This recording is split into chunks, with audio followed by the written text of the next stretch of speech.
Hi, welcome to the Technology Education Department here at Evergreen Middle School in Jefferson County. This presentation is going to walk you through how I use blended learning in my classroom. What I'm going to walk you through today is a simple lesson that I'm going to wind up posting on YouTube. Normally there would be a classroom full of students here watching the demo, or perhaps I'd videotape this before I actually do the in-class demo. I then post my videos on YouTube and on my website so the students can go back and watch the videos so that they can go back and review the information, and if they were absent a day, they can actually see what they missed in class. So to begin, I have my demo already set up. I like to get everything prepared. I have my components. Today what I'm going to walk you through is how to assemble a CO2 dragster. This is one of my projects I do for my 7th grade students, and this is a demo that I need to videotape to have available for my students anyway. So this will be a great piece to demonstrate how I use blended learning and the iPads. What you're seeing is my setup for in the shop. I have a school iPad that I check out and I do all my editing on that. And then I also have some type of tripod to help me videotape what I'm doing. What you're watching is another iPad actually filming this demonstration. I use those because they're easy, they're portable, and I can actually do all my editing on a very inexpensive app, iMovie, for editing and transferring my videos and my final footage over to my laptop, and we'll cover those in some future segments. So now what I'm going to do is I'm going to walk you through how I go ahead and do my demonstrations. So I have all my components out here, and I'm going to kind of pretend and act that there's a class here I'm doing this and preparing for my class. So I get my iPad all set up.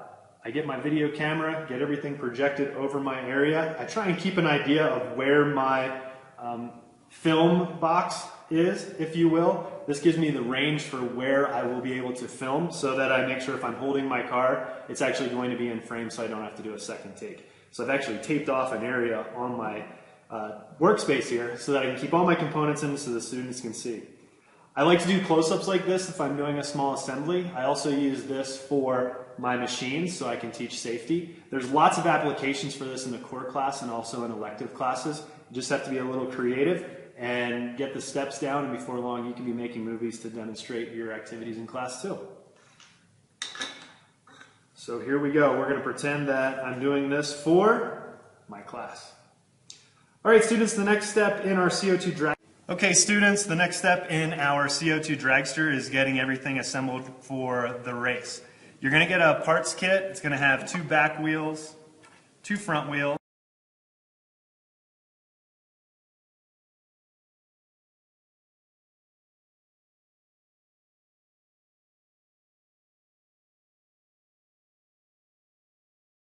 loose, tighten them up.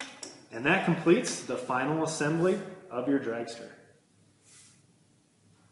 As you can see, it doesn't take really long to go through the same process that you'll probably be taking place in class. So it doesn't hurt to try and film it. You may use the footage, you may not. The nice thing about this is I have instant access to what I did. I can go back and review the information. If it was a good take, I dump it into iMovie and I do the edits. If there was something where the car was out of place or I missed a step, I can either film another segment right now with it in the same place, or I can totally scrap and delete that project, move on, and do it again. If you have more than one class of the same thing, you might want to do this demo. I have another class that has the class car. If that one didn't take, I can redo the demo with another class car. If you have projects like that, you can do the best take out of your different classes and post that up for students to see. So thanks for watching. That's the first installment in how we do blended learning here at Evergreen Middle School. The next couple of video segments will teach you how to take your movie, put it into iMovie, go ahead and do the edits, and then there'll be some future videos showing you how to dump that into YouTube and how to link it to your website.